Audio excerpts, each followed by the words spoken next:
And welcome back to part 2 of If You Can Build This $5,000 PC, You Can Keep It episode. In last week's episode, my daughter performed dark magic. Wow. Alright.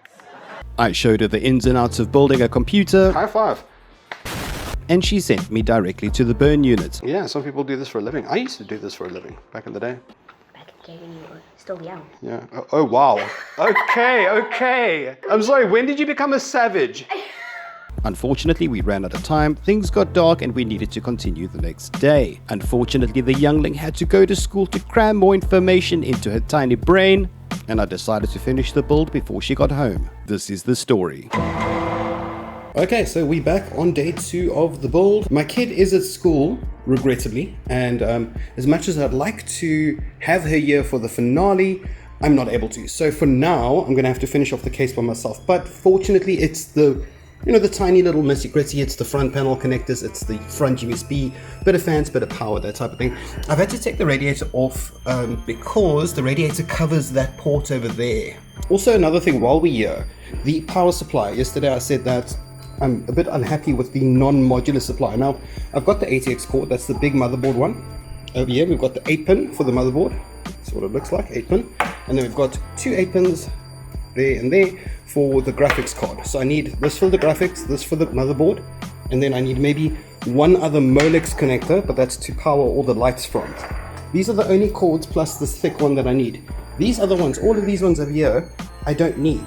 Now on a modular power supply, you could just simply unplug them and then, you'd be done. But unfortunately, I have to find a way to hide all of these cords. The fortunate part is that if you look under this, in this little power supply chamber over here, it's got hard drive bays. Now, because I'm using M.2, I don't need any old school hard drives. So I can take out these little plastic bays and there'll be a nice big chamber inside here. Can tuck all the cords inside there, and then I won't have to worry about hiding this or cutting it off with the scissors. Then once everything's plugged in, I'm gonna neaten up the cables nicely with those little Velcro straps, and it's gonna look so sexy. Then we can power it, put on the software, and give it a test. Very exciting stuff. Let's go. Now, another thing that you might notice is that there's very few cords in this machine. I like to plug in cords, make everything as neat as possible. That way the airflow is improved, it looks nicer, it's easier to work on, it's easier to understand. So yeah, it's the gist of it. So the 8-pin's plugged in, and then I pull back all the slack, and then I tie the slack at the back once everything is fully plugged in. That way you can barely see cords. It looks amazing, right? And next is USB Type 3. Hello, I am USB 3. USB Type 3 is in, that's for the front panel, USB Type 3. Then I need the audio. Like, you'd never look at this and think to yourself, damn, this is almost fully plugged in. Like, it looks like it's not even started yet because I've hidden the cables so very nicely. And then finally at the bottom, front panel connectors. Now I have to figure out where to plug it in, and it's labeled on the motherboard very, very small. So, it, you just have to match up those words with what's on the motherboard. Okay, USB, power, everything's here. Oh, graphics card, good God. I still have to do the graphics card. Very pregnant wife. Would you like to plug in a 40,000 rand graphics card? Yeah. So, oh my good God, would it even fit? That's what she said. That's probably a good thing to check. Oh wow, look at that fit. Look at that fit. That's the PCI Express port. Mm-hmm. That one has to plug into there. Okay. See it's at a slight little angle. Mm-hmm. So you get it at an angle, and then you try and push it into place and click it. Do I have to push it all the way? This plate over here, there's 2 plates that touch. Oh God. Can I let it go? You nailed it. Yeah, you can let it go. You asked me to help you yesterday, it would have been done. No, that's not true. That's so true. Use the force. The G-force.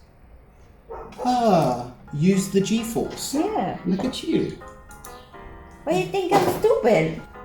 Look how freaking smart we are. We are using the upright bracket to support the GPU. We'll put a little spacer under there so it's nice and level. Space a Rooney. Close a Rooney. Oh my word, I'm so excited. What is this guy supposed to do? I don't know. There's like so many missing parts. Yeah, Maybe. Don't curve. We're gonna find out where these guys go. No, we're not. Yes, we are. I don't care where they go. And now all of these leftovers got to be tucked inside that cavity. Good. Oh, and I must do it. Yeah. See, viewers, the reason why I get my wife to do things like this is because she is incredibly OCD. And, Yeah, and you I didn't love it do when this she loses. proper. I'm going to make it neat afterwards. And she loses her mind when things are untidy.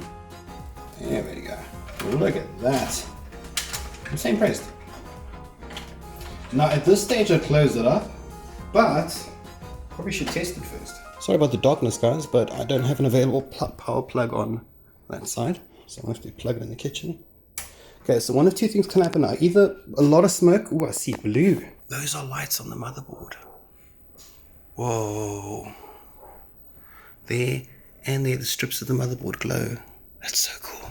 So nervous. Okay.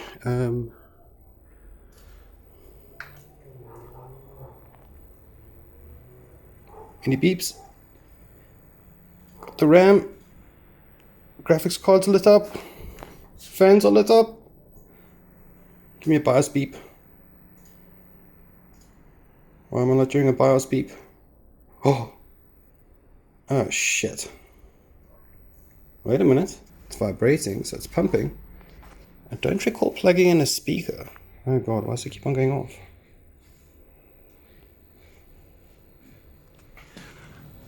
I think I'm gonna have to read the manual.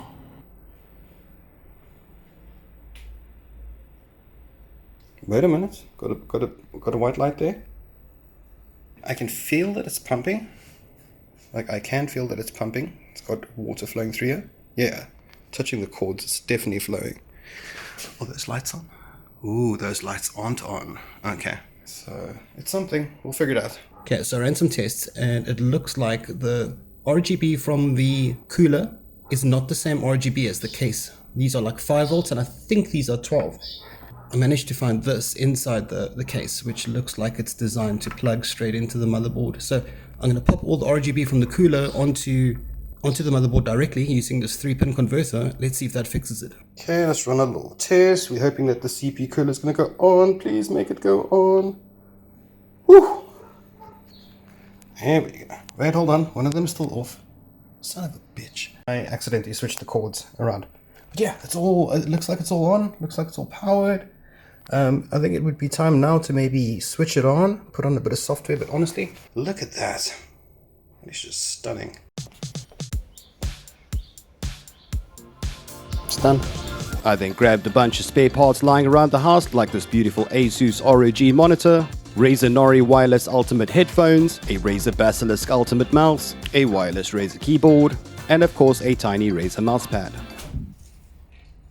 It's so heavy. Why is the mousepad exactly the same size as your desk? I see lights.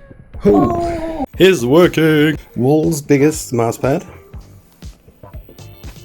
Completely blank machine, I think. Still have to install probably Windows on it. 11900K at 3.5 gigahertz, 16 gigs of RAM. We're gonna have to change that. I have 64 gigs of RAM in the room. Okay, let's get a crack-a-lackin'. Oh, looks good though, eh? Does.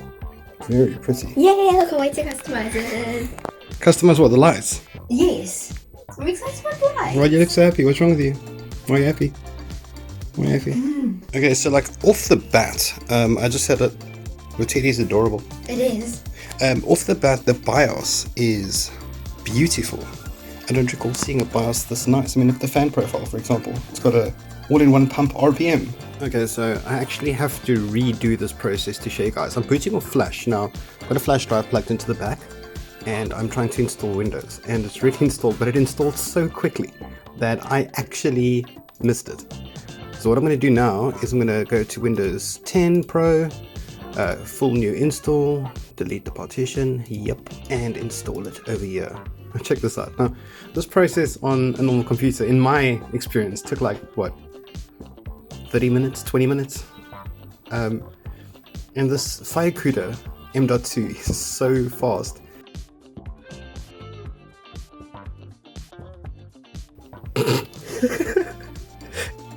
That's it. That was it. I don't know, ladies and gentlemen. Very impressive. The temperature's on 40 degrees. When I get a game running, I'm going to check again. Oh, because it would be higher, wouldn't it? Yeah, the harder it works, the warmer it gets. Yeah. So you obviously always do a balance. When you're gaming full blown, you got your headset on, you don't have to worry about noise. You put it on full speed or turbo. And then if it's late at night and you wake up and you defy your parents' orders and laws in this house, you put it on silence so that no one can hear you gaming. Do you know, my old computer, Yeah. incredible, Yeah. gutter, it sounds so loud. It probably sounds louder than the 4-speed one. Oh, there we go. There's other temperatures here. We've got CPUs running at 24 degrees.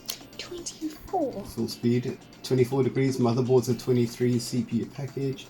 Chipset. It's insane. I would love to look at the stats once we get some games in. This should be quite exciting. How does it look? It's so cool. That's ray tracing. That's why it looks so like deep. The shadows and stuff. Yeah. So this person's got it bolting.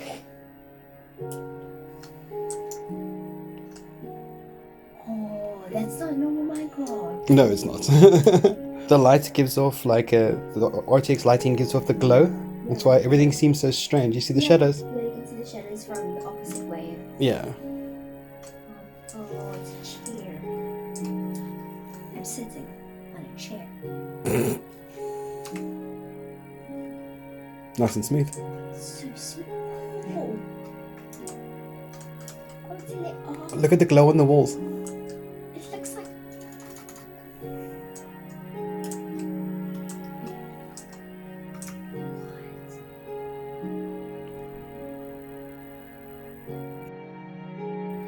Oh wow.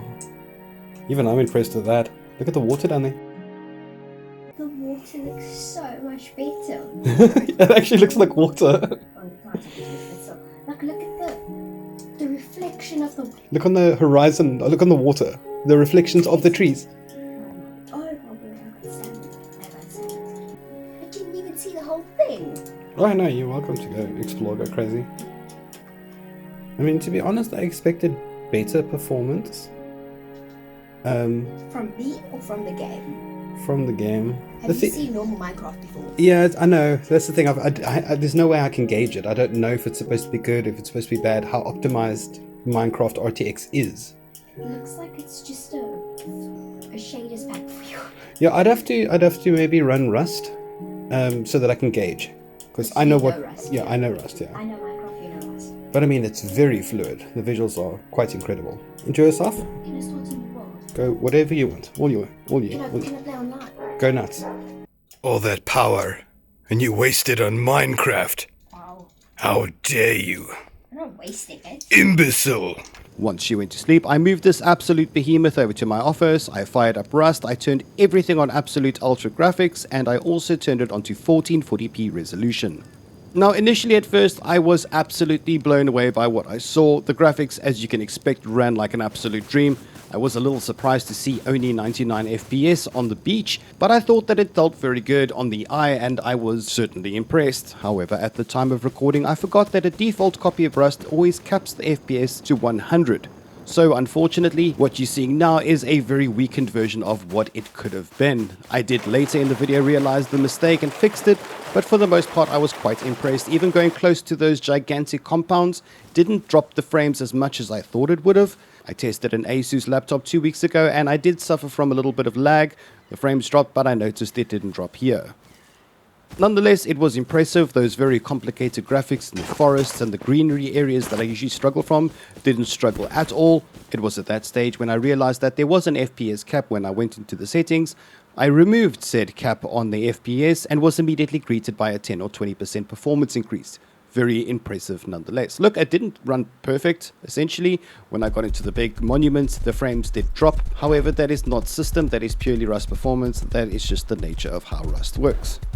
I even managed to find a little sweat boy that was chilling in his base AFK, no doubt crafting thousands of rockets. I whipped me up a compound bow and I decided to take his life. Easy kill. Coming back later to confirm my kill, I noticed that he could see in the dark. It's time to die, good sir. I did what any noob would do and door camped him with a DB. However, Sweatboy had other plans and he decided he did not want visitors. I was going to make a play, but then I realized that he absolutely really wanted me to not be there anymore. No problemo, you want to fire HV rockets at me, I'm gonna make sure I waste as much of your resources as possible. It's time to make that play. Overall, super impressed with the FPS in Rust. It ran smooth, it ran strong, and most importantly, the machine itself ran extremely cool. Go back and check at those CPU and GPU temperatures, they barely did a thing. In Apex Legends, not surprisingly, I set everything to absolute ultra, 1440p, and it ran like a dream. The game naturally has an FPS cap of 144, but damn, it did not even feel like it was trying. Surprisingly, it handled the FPS like an absolute trooper. I couldn't believe how smooth it was. Keeping in mind that if you're watching this on YouTube, you're only seeing 60 FPS. I'm seeing a full 144, so the fluidity of what I'm seeing at the time of recording versus what you're seeing now, I'm seeing visuals over 2 times smoother than what you see. My eyes are actually melting. In Rocket League, not surprising, at Ultra Graphics 144p, I got all the FPS. Not even some of them, I got all of them. No shot there. Cyberpunk is where it actually surprised me. Now, I tested a very powerful laptop last week. It didn't perform like this in Cyberpunk. This is full ultra at 1440p. However, ray tracing is turned off. You can see I'm getting a nice stable FPS round about 80, 90. It looks fantastic. With ray tracing activated, everything ultra, it is handling a lot more than what a standard non-ray tracing game would handle. For those of you that don't actually know what ray tracing is not reflections. See that water in that gutter there? That is not ray tracing. Grand Theft Auto modders online seem to think that the word 4K and ray tracing somehow means puddles in the street. That is not correct. Ray tracing is, of course, so much more than that. Now, ray tracing is currently off. I'm going to turn it on. You'll notice immediately that something about the world just seems more alive, more real. Turning off ray tracing, you can see it looks good. You can see a bunch of reflections, you can see the pole reflections, you can see people reflections, even that little yellow sign. That's not ray tracing, that is just reflections. Any game can handle it, that's pretty normal. How do you tell the difference between ray tracing and non-ray tracing? Look at the man standing next to the sign. You'll notice that he's on his mobile, no doubt consuming Mr. Flak content on YouTube after he hit that sub button. Nudge, nudge, wink, wink. But watch when I activate ray tracing, what happens to his clothing. His clothing lights up into a burst of yellow because the light being cast from that yellow sign is now hitting the back of his body. Obviously, this is not a simple trick. This is actual ambient diffused light that's hitting him, and it's also everywhere in the scene, hence that alive feeling that I mentioned earlier. If I turn off the ray tracing, you can see that the whole scene almost becomes dead. Side by side, if I do a comparison between RTX on and off, the results are chalk and cheese.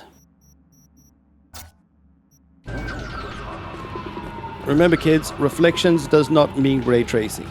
Smart diffused light means ray tracing. And speaking of ray tracing, this machine handled it like an absolute champion. Doesn't matter where I went in the city, it seems to not dip anywhere below 55 FPS on 1440p at ultra with ray tracing on. A very impressive experience. I do feel a little sad knowing that this absolute monster disgusting beast of a PC is going to be in my daughter's room powering Minecraft. However, a deal is a deal. ASUS held their end of the deal, and I'm certainly going to hold the end of mine. I hope you have a fantastic experience with this beautiful computer, my love, and I hope you know I will never buy you a PC ever again. To my viewers that watched episode 1 as well as today's episode 2, I hope you learned something. I hope you enjoyed the build. I hope you enjoyed the memes. I had a great time recording this, and I plan to do more things like this in the future. I did a video about a laptop, now I'm doing videos about building. I'm kind of enjoying the in real life stuff, I'm not going to lie. I hope you are too. If you did though, please hit a thumbs up, subscribe if you haven't. Thank you so much for watching, and to my darling patrons that have supported me since the dawn of time, I appreciate you guys so much. You have no idea at all. Thank you so much for your time, dear viewers. I hope you have a stunning week further, and as always, flak out. How much you lose recently? Not much. A watch, a couple of implants, my apartment. What?